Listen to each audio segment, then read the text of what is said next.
mzima, na tunasema karibu ndani ya Nukuu ya Matumaini Radio Fortune Africa, ukiwa na burudani yake inayekuwa kwa kasi katika mitandao. Nukuu ya Matumaini. Msidanganyike, Mungu adhihakiwi. Msidanganyike, Mungu adhihakiwi. Kwa kuwa chochote apandacho mtu ndicho atakachovuna. Chochote atakachokipanda mtu ndicho atakachokivuna. Maana yeye apandaye katika mwili wake atavuna katika mwili wake, na atavuna uharibifu. Bali yeye apandaye katika Roho atavuna uzima wa milele.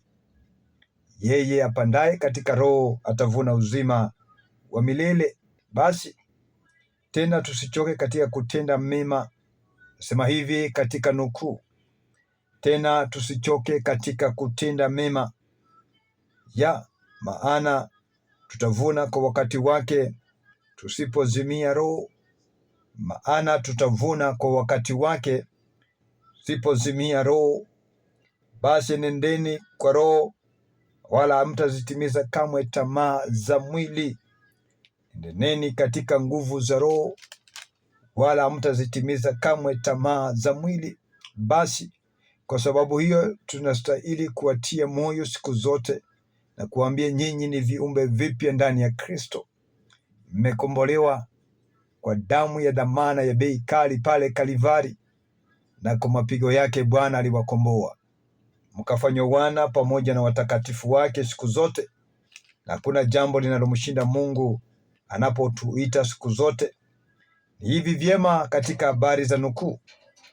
Tena ipokeni chapa ya wokovu, ambao ni upanga wa Roho, bado ni neno la Mungu, kwa silaha zote na maombi, mkikesha kila wakati katika Roho, mkikesha na kuombea kila jambo mnaloliombea kila wakati, maana Mungu atalitimiza neno lile siku zote. Nasema hivi kwa habari za nguvu za Nukuu ya Matumaini kwa ajili ya kesho. Hatimaye mzidi kuwa hodari katika Bwana na katika uwezo wa nguvu zake. Vaeni silaha zote za Mungu mpate kuweza kuzipinga ila zake Shetani, asipate nafasi tena ndani yenu. Mungu Baba walinde na kuwahifadhi katika siku zenyu zote, na kuwatenda mema katika hatua zenyu za kila wakati. Furahini katika Bwana siku zote, tena nasema furahini. Sasa sana upole wenyu na ujulikane na Mungu, maana Bwana yu karibu kuja. Anawachukua watakatifu, watu waliojitenga na wako tayari kutenda kazi yake. Atawafanikisha katika hatua zake za kila siku. Endeleeni kuyatenda makusudi ya Mungu na kutembea kulingana na njia zake na kuyafanya mapenzi yake. Msihofu lolote wala kuogopa, maana Mungu yu pamoja nanyi. Atawapa kibali na uwezo. Lolote mliolipanda jema mtalivuna kwa wakati wake, pasipo kuzimia roho. Awape kibali na neema za kila siku kwa makubwa aliyeyafanya kwa ajili yenu. Na ndiyo Nukuu ya Matumaini asubuhi njema kabisa na Matthew Ndeva ndani ya Radio Fortune Africa, kuwe na burudani, redio yako inayokuwa kwa kasi sana.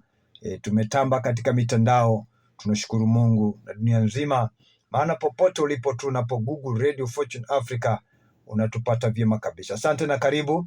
45 61 46 8 pia ni namba yetu. Unaweza simama kituo hiki kifedha na pia kimaombi 0748836127 pia nambari zetu za studio. Unaweza andika ujumbe mfupi ama kutupigia moja kwa moja, na itakuwa ni baraka sana. Jina langu Matthew Ndeva, Nukuu ya Matumaini. Asante na karibu popote mlipo, waji ya siku hii, siku ya baraka tele.